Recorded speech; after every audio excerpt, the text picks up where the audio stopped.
Hello everybody, it's Final Rich here. Final Finds 81. It's been a while since I made one of these. In fact, I looked right now. I was online earlier, and I looked right now right before making this. And my last one was made in February 5th, and it's March 2nd. So basically, it's been a month. So these are all the albums I bought, all the records I bought in the month of February 2018. Now, I did watch some videos earlier. 4, as a matter of fact. And in each and every one of them, the person showing the records, oh, sorry about the glare. And after about the third one, I'm going, you know what?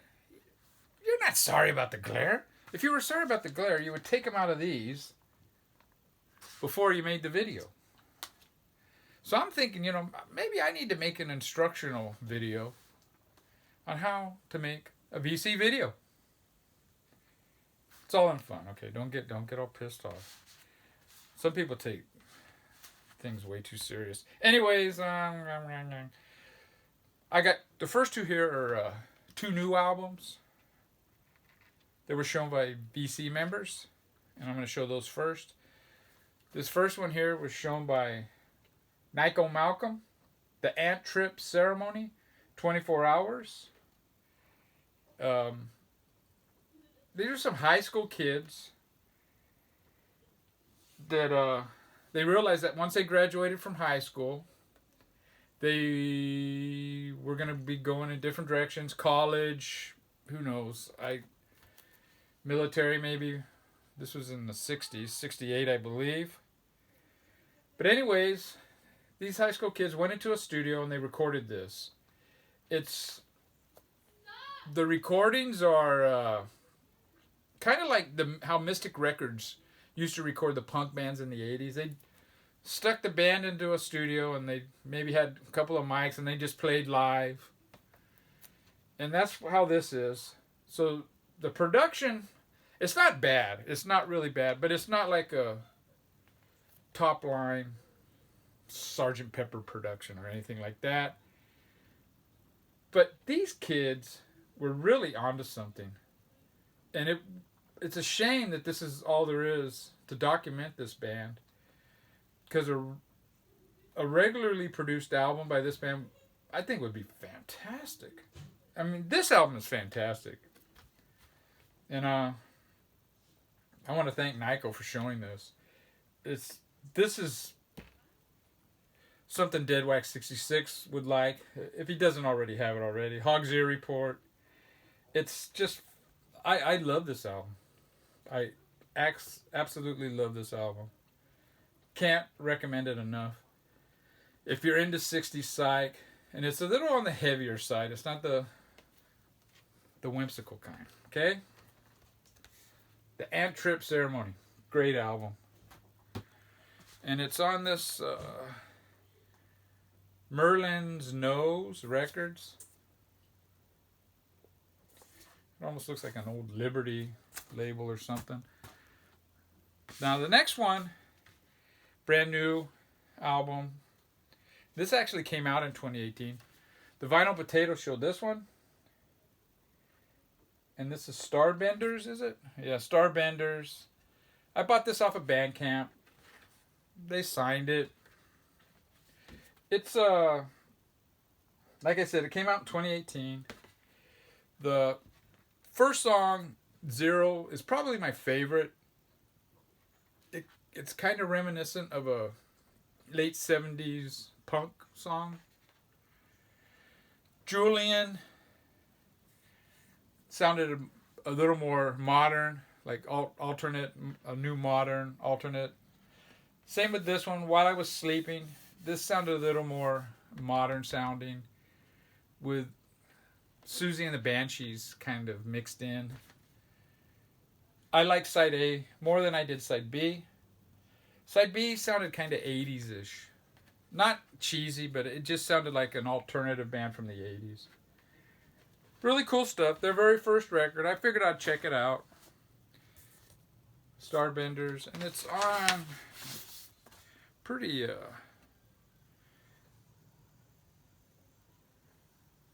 it's kind of like, I don't know if it's red and dark blue, giving you almost a brownish tint. So those are the two new ones that I bought. I got two singles here I bought. Now this band here, it's 3 females, 1 male. I think the male is the bass player, which is usually the total reverse of the stereotypical band. Like a lot of the punk bands, you know, you had 3 males and 1 female. The female always played bass. That's the complete opposite. And the reason I brought that up is this first single I'm going to show is The Expelled. And they're female fronted. And they sound a lot like Vice Squad. 1982, British punk rock. I love the UK 82 sound. What Justice, Dreaming, and No Life, No Future, the 3 songs. 3-song, 7-inch EP on Riot City Records. Just great. English punk. The second single I have here is The Scientist. Now, I showed an album, I think it was in my last Vinyl Finds, and it was by Boris Sudovic, or whatever. And somebody mentioned that, he's in this band, The Scientist, from Australia. And I was aware of the band, The Scientist, and I go, that's weird. I just bought a single of theirs. And so I went, I looked, and I go, sure enough, man, the guy is right there, Boris. But yeah, this is cool. It's on A Go-Go Records, really cool label out of Australia. Side 1 I didn't care for as much. Swampland, side 2 I preferred. I think that song is excellent. And I'll show, this is what the labels look like. A Go-Go Scientist. A Go-Go is a really good label out of Australia. Now these next ones, I think they're all used. And I kind of just put them in the order that, chronological order. So it's no special order. Pretty good cross-section of music. This one here is Coliseum Live. Came out in 1971. I saw this band, I think, at least 3 times. And I'm thinking it could have been 4. But let's go with 3 times. When I was in London in the summer of 71. And this is when this was recorded. So this is about the time that I saw them. It's Coliseum Live. Got to be one of the worst album covers ever.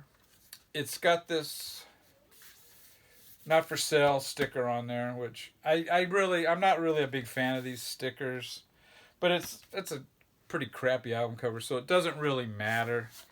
And it's a double album, and it's a white label promo, so that's cool. I do have a copy of this album, but this album cover is in way better shape. I think the records are too. And that's a white label promo, so I figured I would pick it up. And this is what the original sleeves look like. But Coliseum is I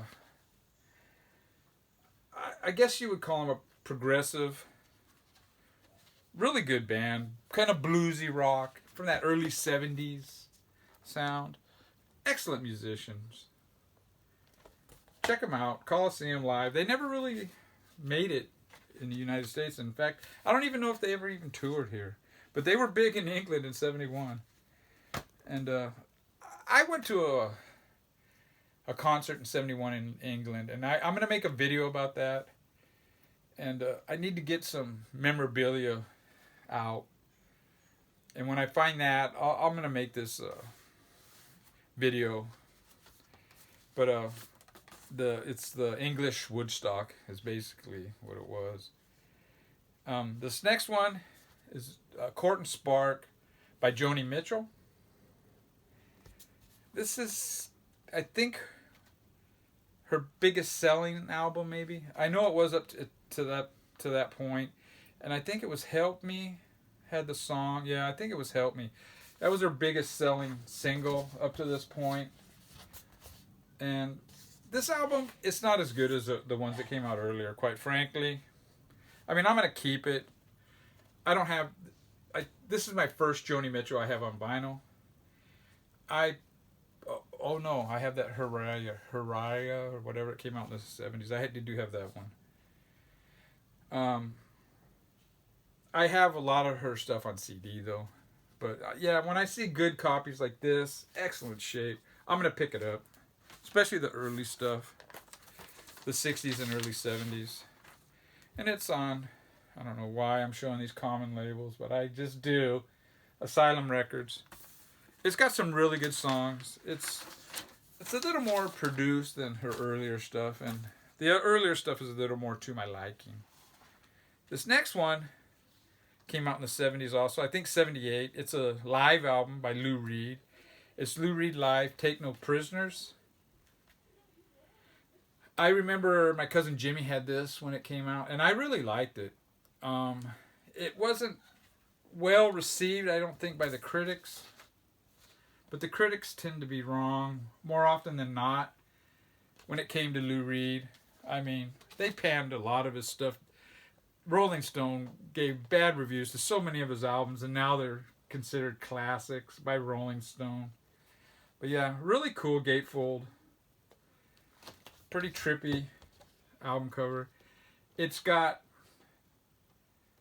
some really good banter, stage talk by Lou Reed, and he even dishes on the Academy Awards and Barbra Streisand thanking all the little people, and then he says "fuck Barbra Streisand," you know. But yeah, my sentiments exactly. A bunch of talking heads telling us what we should do. You know, it's a joke. But the music on this, some of it's real drony. It's different. I mean, they're familiar songs, but a lot of the takes on them are different than what he had done previously and what he did after. This is my third Lou Reed live album. I have that Lou Reed Rock and Roll Animal, which is a fantastic album. This one, and then I have a Live in Italy. I think it was recorded in maybe early 80s. But yeah, I like this album a lot. And fantastic shape on Arista Records. And it's a double album, and this is what the original sleeves look like. This album, you could tell, it was a little bit influenced by punk.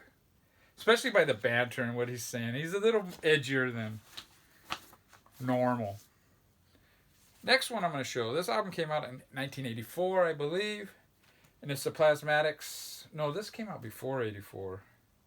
81. The reason I said 84 is because the name of the album is Beyond the Valley, 1984. Plasmatics, their second album. It's not a great album. It's got some good songs. It's got some filler or just average type stuff. Plasmatics weren't a great band. They were a fun band to see in concert. In fact, their very first concert or gig in the United States was at the Whiskey A Go-Go, and yours truly went to go see them. I think I've told this story before. And the LA Times, the Sunday LA Times, they used to have this calendar section. It was almost like a magazine. And it was a great section of the paper. And it's a shame what's happened to the LA Times. But yeah, people used to buy the Sunday LA Times just for the calendar section. And there was this little ad in the back. It said, Plasmatics.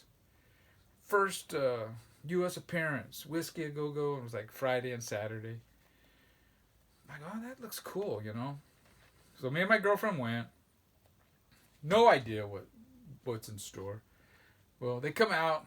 This big 6-foot guy with a blue mohawk. Black dude with a bleached white mohawk. Pretty cool looking band, you know. And then Wendy comes out. Nothing on top except electrical tape, you know, singing her way.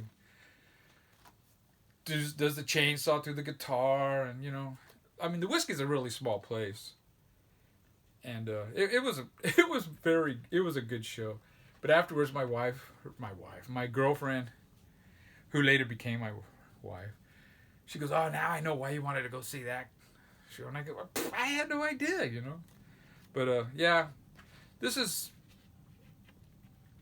on this tour is when she would blow up it was a Cadillac. And I saw them. There's a pictures of them blowing it up out in the desert. But I saw them at the Olympic Auditorium, which is a lot bigger. They had this car on stage, and I mean, she did the cutting the guitar in half, but they actually blew up the car. It was all pyro, but Stiff Records, really cool edition. I'll play it once in a while. It's a fun listen. This next one is a 90s. Now we're into the 90s. It's Too Bad Jim, R.L. Burnside. This is a part of his career. He had his first recordings were from the late 60s. And he did sparsely. He recorded some stuff in the 70s and 80s. And then Fat Possum Records got a hold of him. And he recorded some stuff with the John Spencer Blues Explosion, I guess. And I think this is a little bit after that. And it's a 3-piece band. It's the only band I know of that has 3 distinct generations in the band. You have Calvin Johnson, who's the drummer. It's R.L. Burnside's nephew. He was like 20, 21. Then you got, Kenny Brown, guitar player. He was in his 40s, white dude. And then you had R.L. Burnside, which probably in his 60s. And, very unique. You got a 20, a 40, and a 60-year-old in this one band. Great stuff. R.L. Burnside, he's one of my favorite blues guys. Really raw, gritty stuff. I like all his stuff. He has a pretty wide range of stuff, though. But, yeah. I highly recommend R.L. Burnside. Some of his stuff is extremely raw, though. It's not high fidelity, I guess you would call it. And this is what the labels look like on Fat Possum Records.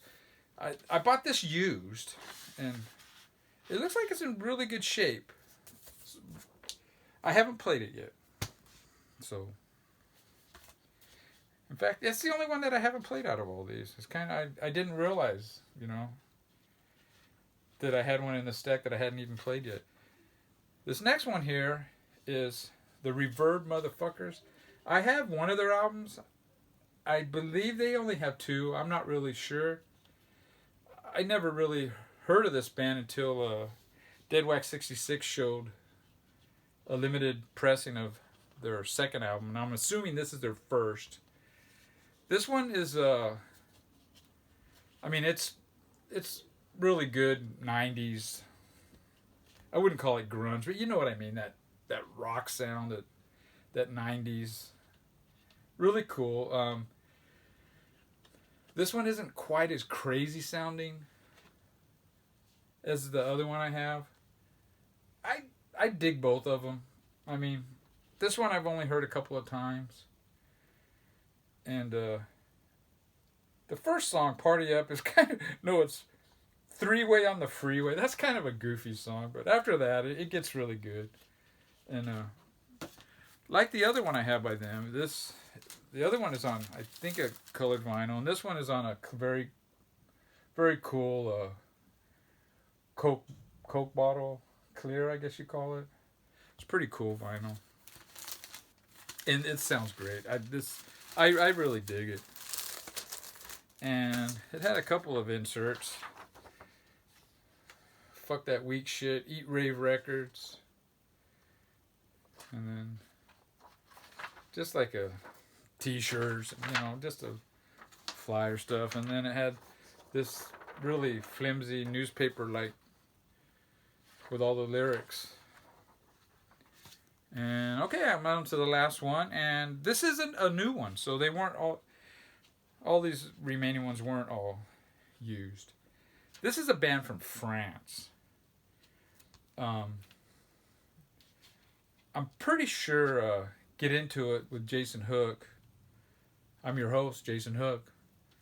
Or however he said it. It cracks me up every time he says that. This is Richie, or I don't know. I don't know how you say it in French. It's their complete recorded works. All their 7 inches, I'm assuming, recorded from 2015 to 2017. This album cover, it almost like it's a Xerox, you know. And let me show you this poster. It's like kind of low budge looking poster. I mean, look at the picture of the band. It looks like it's a copy of a copy of a copy of a Xerox. But yeah, this is kind of English 80s oi sounding. Fantastic, dude. They've got clips of this band. There's one of them live, and really great. The guitarist and bass player, they both sing. Sometimes the guitarist sings a part, then the bass player sings a part. Other times they're both singing at the same time, and the drummer's really unique drum style. I really dig this a lot. In fact, this may be my favorite of all of these, to be quite honest. And it's on Livium. What the hell? I don't know. You know, I have no idea how to pronounce this label name. I don't know if it's French or what. But fantastic shit. Well, that's it. Don't have to work tonight, so I thought I'd make a video. And I did have like 8 or 9 records to show. So everybody have a good weekend. Take care, guys and gals. Take care, guys and gals. Baba Booey.